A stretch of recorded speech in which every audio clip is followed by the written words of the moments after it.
Madagascar হল আফ্রিকার দক্ষিণ পূর্ব উপকূলের কাছে অবস্থিত একটি বিশাল দ্বীপরাষ্ট্র। এটি পৃথিবীর চতুর্থ বৃহত্তম দ্বীপ এবং এর চারপাশে রয়েছে ভারত মহাসাগর। ভৌগোলিকভাবে আফ্রিকার কাছাকাছি হলেও মাদাগাস্কারের প্রকৃতি, জীবন বৈচিত্র্য এবং সংস্কৃতি একেবারে আলাদা ও ব্যতিক্রমী। মাদাগাস্কারে সবচেয়ে বড় পরিচয় হল এর অনন্য জীবন বৈচিত্র্য। এখানকার প্রায় 90% উদ্ভিদ ও প্রাণী পৃথিবীর অন্য কোথাও পাওয়া যায় না। এর মধ্যে সবচেয়ে পরিচিত প্রাণী হল লেমুর।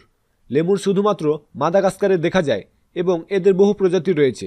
এছাড়াও এখানে বিভিন্ন ধরনের গিরগিটি, ব্যাঙ, পাখি এবং বিরল গাছপালা পাওয়া যায়। এই দ্বীপটি প্রায় 88 মিলিয়ন বছর আগে আফ্রিকা মহাদেশ থেকে আলাদা হয়ে যায়।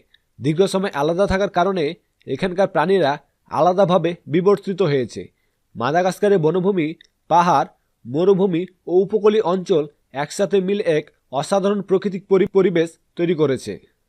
মাদাগাস্কারের আরেকটি গুরুত্বপূর্ণ দিক হল বাওবা গাছ। এই গাছগুলো দেখতে উল্টো করে লাগানো গাছের মতো এবং শত শত বছর বেঁচে থাকতে পারে এই গাছগুলো। মাদাগাস্কারের মানুষ মূলত আফ্রিকা ও দক্ষিণ পূর্ব এশিয়ার বংশোদ্ভূত। এখানকার ভাষার নাম মালাগাসি, তবে ফরাসি ভাষাও ব্যাপকভাবে ব্যবহৃত হয়। তাদের সংস্কৃতিতে সঙ্গীত, নাচ এবং পারিবারিক বন্ধনের গুরুত্ব অনেক বেশি। মাদাগাস্কারের অর্থনীতি মূলত কৃষি নির্ভর। এখানকার প্রধান কৃষিপণ্য হল ভ্যানিলা, কফি, চাল ও লবঙ্গ। বিশেষ করে মাদাগাস্কার পৃথিবীর সবচেয়ে বড় ভ্যানিলা উৎপাদক দেশগুলোর একটি। তবে দুঃখজনকভাবে প্রাকৃতিক সম্পদে সমৃদ্ধ হলেও দেশটি এখনও দরিদ্র ও অবকাঠামো সমস্যার সাথে লড়াই করছে। বর্তমানে মাদাগাস্কারের সবচেয়ে বড় চ্যালেঞ্জ হল বন উজাড় এবং পরিবেশ দূষণ।